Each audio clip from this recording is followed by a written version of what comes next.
Hello viewers, welcome to my channel Electrical Study. So after watching the video, if you think that my videos are helpful to you, then kindly subscribe my channel and press the bell icon so that you will get notified when I upload a new video in my channel. And also I would like to request you all to like and share my video as much as possible. Okay so आज का जो video है उसमें हम लोग discuss करेंगे basic electrical related एक video जिसमें हम लोग स्टडी करेंगे कि हमारा जो ऑल्टरनेटिंग करंट होता है, ऑल्टरनेटिंग करंट का जो फंडामेंटल इक्वेशन होता है वो इक्वेशन किस तरह से हम इसको डिराइव कर सकते हैं, राइट। सो आप सबसे एक रिक्वेस्ट है कि आप लोग जो ये वीडियो है शुरू से लेके शेष तक आप लोग कम्प्लीटली इस वीडियो को वॉच कीजिए, जिससे कि जो डिटेल में कॉन्सेप्ट है, जो कॉन्सेप्ट आप लोगों को क्लियर हो जाएगा। Okay, so without wasting time let's start the video. So आज का इस वीडियो में हम लोगों को जो यहाँ पे जो हम लोग डिराइव करेंगे इक्वेशन ऑफ अल्टरनेटिंग क्वांटिटी, इसको डिराइव करने से पहले हम लोगों को तीन कॉन्सेप्ट तीन कॉन्सेप्ट हम लोगों को क्लियर होना बहुत ज़रूरी है। Okay, so let's see what are those concept. वो कॉन्सेप्ट कौन सा है? The first concept is about the magnetic fluxes. Okay, the first concept is about the magnetic flux. तो मैग्नेटिक फ्लक्स के बारे में जो बेसिक कॉन्सेप्ट है वो कॉन्सेप्ट हम लोगों को क्लियर होना चाहिए, राइट। तो जो कॉन्सेप्ट है मैग्नेटिक फ्लक्स का वो कुछ ऐसा है कि फॉर एग्जांपल अगर हम लोगों को एक मैग्नेटिक फील्ड है, राइट, यहाँ पे एक मैग्नेट है हमारा, यहाँ पे हो गया हमारा एन पोल और यहाँ पे हो गया हमारा एस पोल। तो मैग्नेट में क्या होता है, एन पोल और एस पोल के बीच में जो होता है मैग्नेटिक लाइंस होता है हमारा, राइट। हमारा यहाँ पे क्या होता है, मैग्नेटिक लाइंस होता है, इस तरह से मैग्नेटिक लाइंस होता है। अब अगर हम यहाँ पे एक सरफेस को कंसिडर करें, राइट, अभी अगर हम यहाँ पे एक सरफेस को कंसिडर करें तो देखिए यहाँ पे क्या हो रहा है, ये जो सरफेस है यहाँ पे हमारा तीन मैग्नेटिक लाइंस है। तीन मैग्नेटिक लाइंस में हम मार्किंग कर रहे हैं पे नंबर 1, 2, नंबर 3।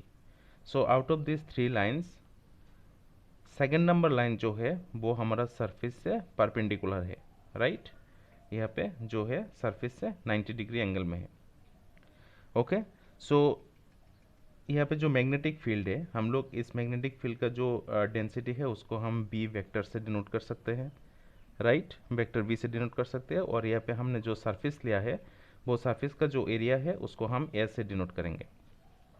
तभी हमारा फ्लक्स क्या होगा, फ्लक्स का वैल्यू यहाँ पे जो हो जाएगा वो हम लोग बोल सकते हैं कि फ्लक्स का वैल्यू हो जाएगा हमारा 1।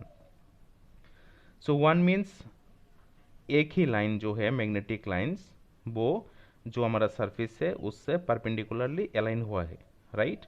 और जो नंबर 1 लाइन और नंबर 3 लाइन है वो हमारा यहाँ पे अलाइनमेंट नहीं है, तो वो मैग्नेटिक फ्लक्स में नहीं आएगा। अगर डेफिनेशन के बारे में बात करें तो डेफिनेशन कुछ ऐसा है कि flux is magnetic field lines passing through a surface perpendicular. Okay, मतलब जितना भी मैग्नेटिक लाइन हमारा जो सरफेस होगा, सरफेस से परपेंडिकुलरली अलाइन होगा, उतना ही हमारा फ्लक्स होगा। तो सिंस यहाँ पे एक ही लाइन अलाइन हुआ है इसीलिए फ्लक्स का वैल्यू कितना हो गया, 1 हो गया। ओके, और ये जो फ्लक्स है वो फ्लक्स डिपेंड करता है मैग्नेटिक फील्ड डेंसिटी और सरफेस एरिया के ऊपर। तो फ्लक्स का जो एक्सप्रेशन है उसको हम इस तरह से लिख सकते हैं, flux equal to magnetic flux density dot product A. Okay, यहाँ पे जो ए एरिया है वो कौन सा एरिया है, यहाँ पे जो सरफेस हमने कंसिडर किया है इसका एरिया है, और वेक्टर बी मतलब density of the magnetic field. Okay, अभी हम लोग समझेंगे कि यहाँ पे फ्लक्स जो है वो मैग्नेटिक फील्ड के डेंसिटी और एरिया के ऊपर किस तरह से डिपेंड करता है। यहाँ पे देखिए, अगर हम मैग्नेटिक फील्ड का डेंसिटी यहाँ पे इंक्रीज करते हैं, मैग्नेटिक फील्ड का डेंसिटी इंक्रीज करने का जो मीनिंग होता है वो कुछ ऐसा होता है कि अगर डेंसिटी इंक्रीज करे तो यहाँ पे जो मैग्नेटिक लाइंस होगा, मैग्नेटिक लाइंस भी यहाँ पे इंक्रीज करेगा, राइट। तो अगर देखिए पहले हमारा जो परपेंडिकुलर लाइन था सरफेस के अक्रॉस, सरफेस के अराउंड, वो था क्या, 1। और अभी हम मैग्नेटिक फील्ड डेंसिटी को इंक्रीज किया है तो हमारा लाइन हो गया कितना, अभी हो गया हमारा 3। तो अगर हम मैग्नेटिक फील्ड का डेंसिटी इंक्रीज करते हैं तो मैग्नेटिक फ्लक्स लाइन यहाँ पे इंक्रीज होगा, तो अल्टीमेटली हमारा फ्लक्स जो है वो भी इंक्रीज करेगा। अभी एरिया के ऊपर किस तरह से इसके डिपेंड करता है वो हम समझते हैं। फॉर एग्जांपल हमारा जो सरफेस है, सरफेस का एरिया हमने यहाँ पे लार्ज कर दिया है। ओके, अगर लार्ज कर देते हैं तो यहाँ पे देखिए जो पहले हमारा परपेंडिकुलर लाइंस कितना था, परपेंडिकुलर लाइंस था 1। ओके, फील्ड डेंसिटी इंक्रीज करने के बाद हो गया हमारा परपेंडिकुलर लाइंस 3। अभी क्या हो गया, यहाँ पे 5 लाइंस है, अभी पांचों लाइंस क्या हो गया, जो हमारा एरिया इंक्रीज करने के बाद एरिया के रेस्पेक्ट में सभी लाइंस परपेंडिकुलर हो गया है। सो मतलब क्या होगा, यहाँ पे अभी हमारा फ्लक्स लाइन हो गया 5, मतलब 5 फ्लक्स लाइन हमारा परपेंडिकुलर हो गया सरफेस के अक्रॉस, क्योंकि हमने सरफेस के एरिया इंक्रीज किया है। तो इस तरह से हमारा जो सरफेस है वो भी जो एरिया है वो फ्लक्स के साथ, फ्लक्स एरिया के ऊपर फ्लक्स जो है वो यहाँ पे डिपेंड करता है, राइट। तो यहाँ पे जो डॉट प्रोडक्ट है, अभी अगर हम डॉट प्रोडक्ट को यहाँ से रिमूव करें तो फ्लक्स का वैल्यू कुछ ऐसा आ जाएगा कि बी ए, ओके, और यहाँ पे क्या आ जाएगा, cos theta. Okay, dot product remove करने के बाद हमारा फाइनल एक्सप्रेशन आ जाता है। तो ये एक्सप्रेशन हमारा फंडामेंटल इक्वेशन डिराइव करने में काम आएगा, इसीलिए हम क्या करेंगे, अभी जो यहाँ पे एक्सप्रेशन है फ्लक्स का, फ्लक्स मतलब क्या हो गया, बी ए कॉस थीटा, राइट। इसको हमने यहाँ पे नोट डाउन कर लिया है। और दो कॉन्सेप्ट हम लोगों को समझना पड़ेगा। एक कॉन्सेप्ट हो गया हमारा Faraday's law of electromagnetic induction. Okay, Faraday's law, Faraday's first law. Okay, Faraday's first law यहाँ पे काम आएगा। तो फर्स्ट लॉ कुछ ऐसा है कि फॉर एग्जांपल हमारे यहाँ पे इस तरह का सर्कुलर एक कॉइल है, राइट, और कॉइल के अक्रॉस हमने क्या किया है, एक गैल्वेनोमीटर को यहाँ पे कनेक्ट किया है। गैल्वेनोमीटर क्या करेगा, सर्किट में अगर कोई ईएमएफ होगा, करंट होगा, तो गैल्वेनोमीटर का डिफ्लेक्शन होगा। अगर करंट नहीं होगा तो गैल्वेनोमीटर नल पोजीशन में रहेगा। अभी जिस पोजीशन में है इसको हम नल पोजीशन बोलते हैं। और सर्किट में अगर करंट या फिर वोल्टेज आ जाता है तो गैल्वेनोमीटर क्या करेगा, किसी भी एक साइड में डिफ्लेक्ट होगा, राइट, किसी भी डिफ्लेक्ट होगा। अभी देखिए इसके साथ हम एक बार मैग्नेट को यहाँ पे प्लेस करेंगे। ओके, बार मैग्नेट का यहाँ पे एन पोल हो गया, यहाँ पे एस पोल हो गया। अभी मैग्नेट के अराउंड क्या होगा, मैग्नेट के अराउंड यहाँ पे इस तरह से फ्लक्स लाइन हो जाएगा। मैग्नेट में फ्लक्स लाइन इस तरह से हो जाएगा। तो अभी जो मैग्नेट का फ्लक्स लाइन है वो यहाँ पे स्टेटिक है, कॉइल के साथ भी कुछ some amount of flux line are attached, right. Coil के साथ क्या हो रहा है, जो यहाँ पे मैग्नेटिक लाइन्स है वो भी अटैच हो रहा है। अभी यहाँ पे कोई भी वोल्टेज या फिर करंट जनरेट नहीं होगा, ओके, क्योंकि जो मैग्नेट है वो कांस्टेंट है। तो फैराडेज फर्स्ट लॉ बोलता है कि अगर इस कंडीशन में हम मैग्नेट को यहाँ पे मूव करें, अप या फिर डाउन कंडीशन में मूव करें, तभी क्या होगा, ये जो कॉयल है, एक कॉयल फ्लक्स लाइन को कट करेगा और यहाँ पे क्या हो जाएगा, हमारा एक ईएमएफ जनरेट हो जाएगा, राइट। तो अगर मैग्नेटिक फ्लक्स लाइन यहाँ पे वेरिएबल होगा तो दैट मीन्स वो टाइम के साथ वेरी करेगा, तो जो ईएमएफ जनरेट होगा वो हो जाएगा E equal to D phi D T. मतलब ईएमएफ जो होगा वो होगा rate of change of flux with respect to time. Okay, और इसके साथ हम लोगों को और एक कॉन्सेप्ट को यहाँ पे समझना पड़ेगा फंडामेंटल इक्वेशन को समझने के लिए, वो हो गया हमारा लेंस लॉ। ओके, वो हो गया हमारा लेंस लॉ। अभी लेंस लॉ क्या बोलता है, लेंस लॉ बोलता है कि पहले वाला जो सर्किट है इसमें ईएमएफ जनरेट हुआ है, एक एक्सप्रेशन क्या है, ई इक्वल टू हमारा आ गया डी फाई डी टी। अभी ईएमएफ क्यों जनरेट हुआ है, क्योंकि जो फ्लक्स है वो यहाँ पे वेरी कर रहा है, क्योंकि हम बार मैग्नेट को अप साइड या फिर डाउन साइड अगर इसको चेंज करें तो जो फ्लक्स होगा, फ्लक्स यहाँ पे चेंज होगा विथ रिस्पेक्ट टू टाइम, और अगर चेंज होगा तो अकॉर्डिंग टू फैराडेज लॉ यहाँ पे क्या होगा, ईएमएफ जनरेट करेगा। तो हम लोग बोल सकते हैं कि यहाँ पे जो फ्लक्स है, फ्लक्स की वजह से ईएमएफ जनरेट होगा। तो अकॉर्डिंग टू लेंस लॉ यहाँ पे ईएमएफ जो है वो रिजल्ट है, वो रिजल्ट क्या करेगा, उसका जो कॉस है, कॉस को अपोज करेगा। तो क्योंकि ये अपोज करेगा इसीलिए सामने क्या आ जाएगा, एक नेगेटिव साइन आ जाएगा, राइट।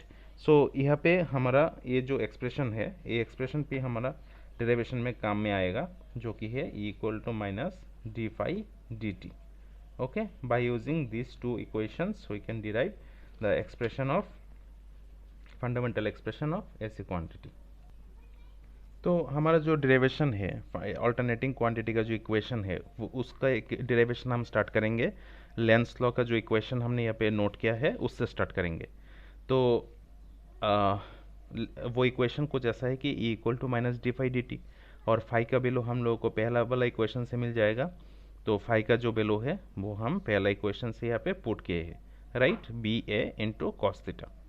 ओके, तो ये जो एक्सप्रेशन है, इस एक्सप्रेशन में आप लोग देखिए यहाँ पे जो बी है वो क्या है, फ्लक्स डेंसिटी, राइट, और ए जो है एरिया। तो both the components are constant, okay, इसीलिए हम इसको बाहर में रखेंगे। और यहाँ पे जो कॉस जो यहाँ पे जो कॉस थीटा होगा, इसका हमारा डेरिवेटिव निकलना है। डेरिवेटिव हम लोग को यहाँ से डिटरमाइन करना है, राइट। तो इससे पहले हम लोगों को और एक कॉन्सेप्ट को समझना पड़ेगा। वो कॉन्सेप्ट कुछ ऐसा है कि हम लोग यहाँ पे जो थीटा है, ये थीटा को हम लोग ओमेगा टी बी लिख सकते हैं। किस तरह से लिख सकते हैं? क्योंकि जो थीटा है, जो थीटा है, थीटा मतलब हमारा हो गया angular displacement, okay, angular displacement हो गया थीटा का वैल्यू। और जो ओमेगा है उसका वैल्यू वो हो गया हमारा angular velocity, angular velocity, okay. तो जो एंगुलर डिस्प्लेसमेंट है, एंगुलर डिस्प्लेसमेंट का जो यूनिट होता है वो हो गया हमारा रेडियन, ओके। और ओमेगा क्या है? एंगुलर वेलोसिटी, एंगुलर वेलोसिटी का यूनिट होता है रेडियन पर सेकेंड, ओके। और इसके साथ मल्टीप्लाई क्या है? टाइम, तो टाइम का यूनिट क्या है? सेकेंड। तो ये जो एक्सप्रेशन है यहाँ से सेकेंड कैंसिल हो जाएगा, तो थीटा का यूनिट भी रेडियन आता है और ओमेगा टी भी यूनिट, अल्टीमेट यूनिट भी हमारा रेडियन आता है, okay. So that means we can replace theta with omega T, okay. तो यहाँ पे हमारा आ जाएगा कॉस ऑफ ओमेगा टी। इसका अगर हम अभी डेरिवेटिव करें तो हमारा कुछ ऐसा आ जाएगा कि यहाँ पे तो बी ए होगा, ओके। और यहाँ पे जो कॉस ओमेगा टी है उसका जो डेरिवेटिव होगा वो हो जाएगा हमारा साइन ऑफ ओमेगा टी। और ओमेगा टी का डेरिवेटिव जो आएगा वो, ओमेगा तो कांस्टेंट हो गया तो ओमेगा आएगा, और डी टी के रेस्पेक्ट में टी का डेरिवेटिव आ जाएगा 1, ओके। तो फाइनल एक्सप्रेशन ये हमारा फाइनल एक्सप्रेशन हम लोग को ये मिलेगा। इसके बाद देखिए यहाँ पे एक माइनस है, साइन के पहले एक माइनस है, वो दोनों प्लस हो जाएगा और सामने हमारा आ जाएगा B A omega into sine omega T. एक इसका वैल्यू है, ई एम एफ का वैल्यू है, राइट। और यहाँ पे जो बी ए ओमेगा है ये क्या रिप्रेजेंट करता है? मैक्सिमम पोटेंशियल, ओके, रिप्रेजेंट करता है मैक्सिमम पोटेंशियल। तो यहाँ पे हम लोग एक्सप्रेशन लिख रहे हैं ईएमएफ का, तो मैक्सिमम पोटेंशियल मतलब क्या हो जाएगा? हमारा E suffix M, that means maximum voltage हो जाएगा, ओके। इसके बाद आ जाएगा साइन ऑफ ओमेगा टी। तो ये तो ईएमएफ कहाँ से आ गया? ये कनेक्टेड है हमारा Faraday's law of electromagnetic induction से, ओके। और अल्टरनेटिंग क्वांटिटी में हम लोग वोल्टेज को लेकर काम करते हैं, इसीलिए हम लोग ईएमएफ को रिप्लेस करके इसको वोल्टेज लिख सकते हैं। अगर ईएमएफ को वोल्टेज कंसीडर करें तो जो मैक्सिमम क्वांटिटी आएगा वो हम लिखेंगे मैक्सिमम वोल्टेज, ओके। उसके बाद साइन ऑफ ओमेगा टी। तो ये हो गया हमारा वोल्टेज फंडामेंटल इक्वेशन जो अल्टरनेटिंग क्वांटिटी है उसमें, ओके। तो वोल्टेज का एक्सप्रेशन अभी हमने लिख लिया है। अभी हम लिखेंगे हमारा जो करंट का एक्सप्रेशन है, वो करंट के एक्सप्रेशन को अभी हम डिस्कस करेंगे, ओके। तो करंट के एक्सप्रेशन को डिस्कस करने के लिए यहाँ पे लिख लेता हूँ करंट एक्सप्रेशन। करंट का जो एक्सप्रेशन होगा वो हम यहाँ पे लिखेंगे। तो करंट के एक्सप्रेशन के लिए हम लोगों को ओहम्स लॉ को कंसिडर करना पड़ेगा। तो ओहम्स लॉ में हम लोग क्या लिख सकते हैं?